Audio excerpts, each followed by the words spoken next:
Patient పేరు Hemalatha, 45 years. తనకి యూజువల్గా ఏమైందంటే ఒక 6 ఇయర్స్ నుంచి పీరియడ్స్ బాగా ఇర్రెగ్యులర్ వచ్చి సివియర్గా డేట్ వచ్చినప్పుడు క్లాట్స్ కింద రావడము, పెయిన్ చాలా సివియర్గా వచ్చినప్పటికీ తను చాలా మెడికేషన్స్ వాడింది. మెడికేషన్స్ వాడినా కానీ ఏమాత్రం రిలీఫ్ లేదని చెప్పేసి ఒకసారి నా దగ్గరికి చూపించుకోవడానికి వచ్చింది. స్కానింగ్ చేసేటప్పటికి చాలా పెద్ద ఫైబ్రాయిడ్ ఉంది. Fibroid almost is 8.5 into 10 centimetres వరకు ఉంది. దాంతోపాటు ఏంటంటే గాల్ బ్లాడర్లో స్టోన్ కూడా ఉంది. ఆ స్టోన్తో పాటు ఒకటి పాలిప్ కూడా వచ్చింది గాల్ బ్లాడర్లో పాలిప్ 5 mm వరకు ఉంది. అది గాల్ బ్లాడర్ కూడా కంపల్సరీగా పాలిప్ ఉన్నప్పుడు మోర్ దెన్ 5 millimeters ఉన్నప్పుడు ఫ్యూచర్ లో ఏమన్నా ప్రాబ్లం అవుతుందని చెప్పి ఈ ఆపరేషన్ చేసినప్పుడు యుట్రస్ తో పాటు గాల్ బ్లాడర్ కూడా తీసేయవలసి వచ్చింది.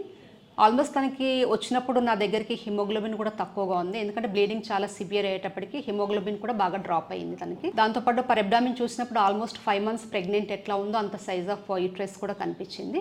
ఇవన్నీ వాళ్ళకి ఎక్స్ప్లెయిన్ చేస్తే వాళ్ళు విల్లింగ్ ఉన్నారు. ఎందుకంటే యూజువల్గా ఏంటంటే ఫైబ్రాయిడ్ అనేది మనకి మెడికేషన్ తోటి అయితే ఏమాత్రము రిలీఫ్ ఉండదు. దాంతోపాటు అంటే సిమ్టమ్స్ కూడా మైల్డ్గా తగ్గుతాయి, కానీ ట్రీట్మెంట్ వాడే 2 రోజుల వరకే సిమ్టమ్స్ తగ్గుతాయి. తర్వాత మళ్ళీ వచ్చేస్తుంది. కాబట్టి ఏజ్ కూడా పేషెంట్ 43 years ఉంది. ఫ్యామిలీ కూడా 3 సిజేరియన్స్ అయ్యాయి తనకి. ఇంట్రాపరేటివ్లో కూడా చాలా సిజేరియన్ ప్రీవియస్గా చేసినందుకు చాలా ఎడిహేషన్స్ అవన్నీ ఫామ్ అయ్యాయి. యుట్రస్ కూడా కంప్లీట్గా ప్యాచ్ అయిపోయినట్టు యుట్రస్కి అంతా అటాచ్ అయిపోయింది. మొత్తము బ్లాడర్ అవన్నీ కిందికి పుష్ చేసి లోపల ఏవైతే ఎడిహేషన్స్ అవన్నీ ఉన్నాయో అవన్నీ సెపరేట్ చేసి హిస్టెక్టమీ చేయాల్సి వచ్చింది. పేషెంట్ రికవరీ చాలా ఫాస్ట్గా అయిపోయింది. Today is her 4th day. ఈరోజు తన ఇంటికి పంపించేసిన మళ్ళీ 1 week తర్వాత తనకి సూచర్ రిమూవల్కి రమ్మని చెప్పి